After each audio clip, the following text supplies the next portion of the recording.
9 weeks ಮುಗಿಯೋದ್ರೊಳಗೆ ಜಾಬ್ಗೆ join ಆದ. ಕೆಲಸ ಸಿಕ್ಕಿರಲಿಲ್ಲ, ಬಂದಮೇಲೆ ಕೆಲಸ ಸಿಕ್ತು. ಒಂದು 15 ದಿನದ ಒಳಗಡೆ ಕೆಲಸ ಸಿಕ್ತು. 1 ವರ್ಷದಿಂದ ಕೆಲಸ ಇಲ್ಲದೆ ಕಾಯ್ತಿದ್ದೆ, ಇವಾಗ ಕೆಲಸ ಸಿಕ್ತು. ನಾನು 7 ವಾರ ಕಾಯಿ ಕಟ್ಟೋಷ್ಟರಲ್ಲಿ ನನ್ನ ಮಗುಗೆ MNC ಕಂಪ್ನಿಲಿ ಕೆಲಸ ಆಗಬೇಕು. 3 ವಾರ ಕಾಯಿ ಕಟ್ಟೋಷ್ಟರಲ್ಲೇ ಅವನಿಗೆ ಅದೇ ಕಂಪ್ನಿಲಿ ಕೆಲಸ ಸಿಕ್ತು.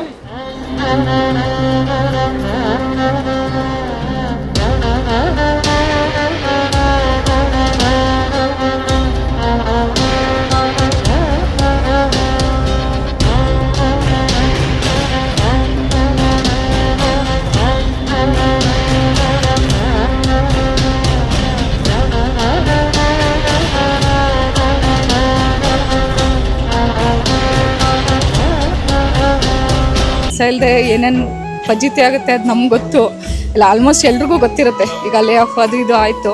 ಬಟ್ ಈ ತಾಯಿ ನಂಬ್ಕೊಂಡು ಬಂದು ಮೊದಲನೇ ವಾರ ಮುಗ್ದಿದ ತಕ್ಷಣ ಕಾಲ್ ಬಂತು. 9 ವೀಕ್ಸ್ ಮುಗಿಯೋದ್ರೊಳಗೆ ಜಾಬ್ಗೆ ಜಾಯ್ನ್ ಆದರು. 9 ವಾರ ಮುಗೀತು, ಈ ಕಡೆ ಅಲ್ಲಿ ಕೆಲಸಕ್ಕೂ ಜಾಯ್ನ್ ಆದರು. ಅದು ತುಂಬ ಖುಷಿ ಸರ್. ಅದನ್ನು ನಾನು ತಾಯಿಗೆ ಹೇಳಕ್ಕೆ ಸಾಲಲ್ಲ. ನಮಗೆ ನಿಜ ತಾಯಿ ನಂಬ್ಕೊಂಡು ಬಂದ್ವಿ, ಅದು ನಮ್ಮ ಮೋಸ ಹೋಗಿಲ್ಲ ಸರ್. ಅದನ್ನ ನಂಬ್ಕೊಂಡು ಇನ್ನೊಂದು ತಾಯಿ ನಮ್ಮ ಜೊತೆ ಇದ್ದಾಳೆ, ನಂಬ್ಕೊಂಡು ಬರ್ತಾ ಇದ್ದೀವಿ ಇನ್ನೂ. ಕೆಲಸ ಸಿಕ್ಕಿರಲಿಲ್ಲ, ಬಂದಮೇಲೆ ಕೆಲಸ ಸಿಕ್ತು. ಒಂದು 15 ದಿನದ ಒಳಗಡೆ ಕೆಲಸ ಸಿಕ್ತು. 1 ವರ್ಷದಿಂದ ಕೆಲಸ ಇಲ್ಲದೆ ಕಾಯ್ತಿದ್ದೆ, ಇವಾಗ ಕೆಲಸ ಸಿಕ್ಕಿದೆ. ಇವಾಗ ವಾರ ಬಂದು ಯಾವುದೋ ರೆಫರೆನ್ಸ್ ಮೇಲೆ ವಿಡಿಯೋ ನೋಡ್ಕೊಂಡು ಇಲ್ಲಿಗೆ ಬಂದಿದ್ದು. 15 ಡೇಸ್ ಒಳಗಡೆ ಅದೇ ಅರ್ಕೆ ಕಾಯಿ ಕಟ್ತೀನಿ ಅಂತ ಕೇಳ್ಕೊಂಡು ಹೋಗಿದ್ದಿದ್ದು. 15 ಡೇಸ್ ಒಳಗಡೆನೇ ಕೆಲಸ ಸಿಕ್ತು. ಇವಾಗ ಕೆಲಸ ಮಾಡ್ತಾಯಿದ್ದೀನಿ, ಎಲ್ಲ ಒಳ್ಳೇದಾಗಿದೆ. ನಮ್ಮ ಅಮ್ಮಂಗೆ ಹುಷಾರಿರಲಿಲ್ಲ, ಅವಾಗಲೂ ಬಂದು ಕೇಳ್ಕೊಂಡು ಹೋಗಿದ್ದೆ. ಸೊ ಹಾಗಾಗಿ ಬರ್ತಾ ಇರ್ತೀವಿ. ಎಷ್ಟೋ ಜನಕ್ಕೆ ಮದುವೆ ಆಗಿರಲ್ಲ, ಮಕ್ಕಳಾಗಿರಲ್ಲ, ಆರೋಗ್ಯ ಸಮಸ್ಯೆ ಇರುತ್ತೆ, ಕೆಲಸ ಇರಲ್ಲ. ಅವ್ರಿಗೆಲ್ಲ ಇಲ್ಲಿಗೆ ಬಂದಮೇಲೆ ಫೇಸ್ ಆಗಿ ಎಲ್ಲ ಕ್ಲಿಯರ್ ಆಗಿರೋದು ನಾವೇ ನೋಡ್ತಾ ಇರ್ತೀವಲ್ವಾ. ಸೊ ಪರ್ಸ್ನಲ್ ಎಕ್ಸ್ಪೀರಿಯನ್ಸ್ ನನಗೆ ಕೆಲಸ ಸಿಕ್ಕಿದೆ, ಪಾಸಿಟಿವ್ ವೈಬ್ ಇದೆ. ನಾನು 7 ವಾರ ಕಾಯಿ ಕಟ್ಟೋಷ್ಟರಲ್ಲಿ ನನ್ನ ಮಗುಗೆ MNC ಕಂಪ್ನಿಲಿ ಕೆಲಸ ಆಗಬೇಕು.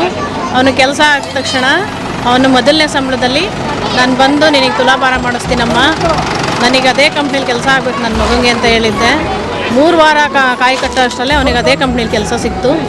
ಆದ್ದರಿಂದ ನಾವು ತಾಯಿನ ನಂಬಿ ಇವತ್ತು ಅವನು ಮೊದಲನೇ ಸಂಬಳದಲ್ಲಿ ನಾನು ತುಲಾಭಾರ ಮಾಡ್ಸೋಕ್ಕೆ ಅಂತ ಬಂದೆ. ಅಕ್ಕಿ ಬೆಲ್ಲ ಇಟ್ಟು ಅವನಿಗೆ ತುಲಾಭಾರ ಮಾಡಿಸಿದ್ವಿ. ನಮಗೆಲ್ಲ ಒಳ್ಳೆಯದಾಗಿದೆ. ನನ್ನ ಮಗಂಗೆ, ದೊಡ್ಡ ಮಗಂಗೆ, ಹುಡುಗಿಗೆ ತುಂಬ ಹುಡುಕಾಡ್ತಿದ್ವಿ. ಈ ಅಮ್ಮನ ಸನ್ನಿಧಿಗೆ ಬಂದಮೇಲೆ ನನ್ನ ಮಗಂಗೆ ಹುಡುಗಿನೂ ಸೆಟ್ಟಾಗಿದೆ. ಆದ್ದರಿಂದ ಎಲ್ಲರೂ ಆದಷ್ಟು ಜಾಸ್ತಿ ಸಂಖ್ಯೆಯಲ್ಲಿ ಬಂದು ಆ ತಾಯಿ ಸೇವೆ ಮಾಡಬೇಕು ಅಂತ ನಾವು ಬೇಡ್ಕೊತೀವಿ.